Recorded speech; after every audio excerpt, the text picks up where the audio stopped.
Hi, my name is Bruk, and this is my analysis and redesign challenge. And for the app I have chosen to do is Musi.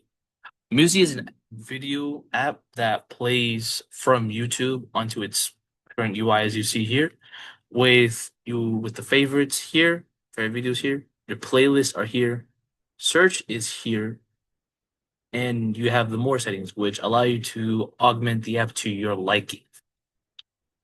Stakeholders who are affected by this are people who constantly use the app on a day-by-day basis, and people who are first just experiencing it through means like social media or through the internet in general.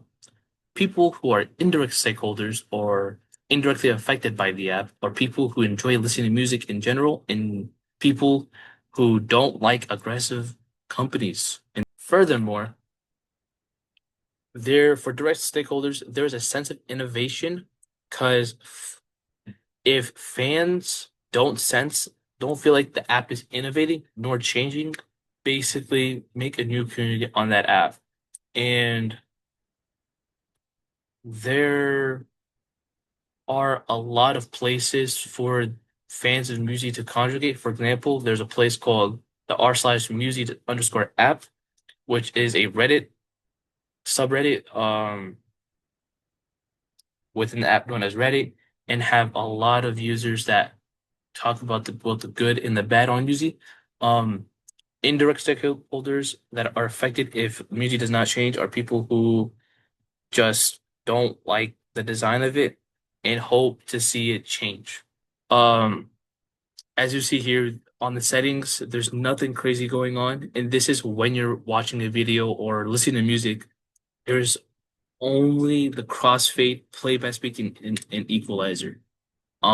This is kind of concerning with apps like Spotify and Apple Music, where they have features like lossless music, a better mixing for the crossfade. And it's concerning because that these apps are also aggressive in their ads. So it's gonna be concerning if music doesn't add any features to it. Furthermore, there's formatting. This formatting that you see here is my current state of the app, where you have three lines here and lines over here, where my mouse is hovering right here. This is the cue. These are lyrics. Now, first glance, you wouldn't know that, but now you do. And this is very concerning for users, first time users on the app, because they don't know what this is until they click on it. And theme settings and my thoughts during this time. Now, to dive into the explanation of why I drew this solution, is it's because the app, in terms of a lack of feature sense, doesn't have a lot of features compared to Spotify. And I'm going to be using Spotify throughout this video, because it's like I've used Spotify a lot, and there's Spotify has tons of listeners and users. Um, and between that and Spotify, Musi doesn't have a lot of features compared to it. It doesn't have lossless audio, doesn't have a lot of pretty, I would say, not niche, but very minute um details that Spotify has. Heading towards the next representation, I have the formatting. Now, what we have here is the cue, the display, the choice bar, media bar, and home button in the form of the music logo. Now, for the in-depth, it would look aesthetically pleasing for an app that hosts videos, because there's Blu-rays and whatnot and DVDs for it too.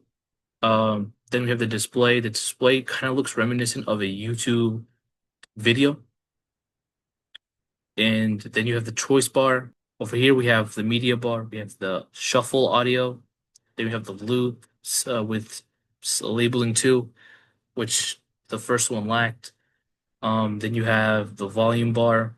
This allows the user to control the media however they see fit, breathe in the app, and overall, with these changes for the formatting, I genuinely believe that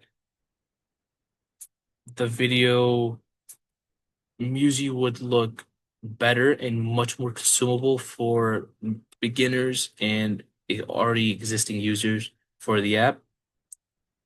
Yeah. Too confusing to navigate, nor be boring by any means. Moreover, the app has even more customization than it already starts for the user, for them to augment their experiences and to find which settings work for them. That is the end. Thank you for watching my video and have a great day.